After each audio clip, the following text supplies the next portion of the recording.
Let's get down to business now. Ari Rabinovitch joins us from the City News Business Center. Hello, Ari. Hello, Cynthia. Happy Monday. Happy Monday. Glad to have you back with us.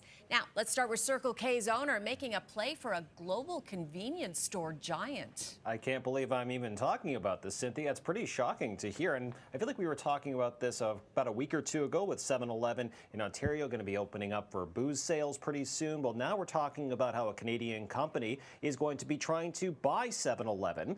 So the parent company, which is Quebec-based Alimentation Couche-Tard, has made a proposal to take over 7-Eleven, which is owned by Japan-based 7&I Holdings. The deal's valued at $31 billion US.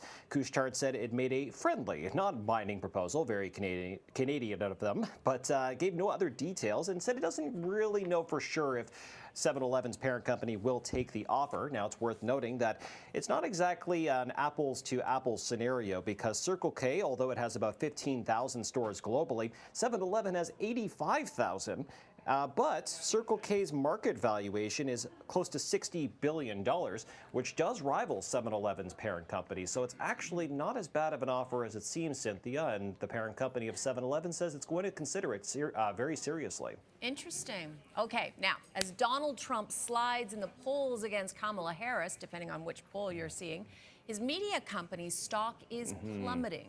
Absolutely, Cynthia. And it's interesting timing because with the election coming up, he was leaning heavily on his social media platform, not only to get his word out, but also to raise money. Now he's active on X, which used to be the rival of his social media company. So now Trump Media stock fell to its lowest level since its initial public offering from earlier this year. Oh, it's interesting. And it's also down for 8 of the last 9 sessions. It's also hard to avoid talking about the fact that the polls are teetering more towards Kamala Harris with the Democratic National Convention taking place this evening. So it's going to be interesting to see how this turns out. But the fact that he's using X, which he used to say he will never use again, now he's back. Now he's back. He's back. But he's friendly with Elon Musk, who owns X. So it's interesting to see like who he likes to rub shoulders with once in a while. Definitely. When it serves him. Lots ahead on this election. It's just fascinating. Okay, let's turn to General Motors. It's laying off some Canadian workers as the company cuts jobs in its software department, Ari. Cynthia, and we were tracking that the company was planning on letting go of about 1,000 software and service workers. We just found out that that's also going to include some on our side of the border.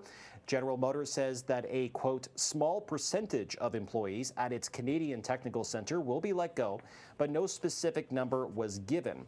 Although we know that the majority of the 1,000 workers, about 600 of them, are based in the Detroit area. So maybe not that many on our side of the border, but still it is concerning. And it's worth noting, Cynthia, the move comes about 2 months after GM appointed a pair of former Apple executives to focus on the digital aspects of its business.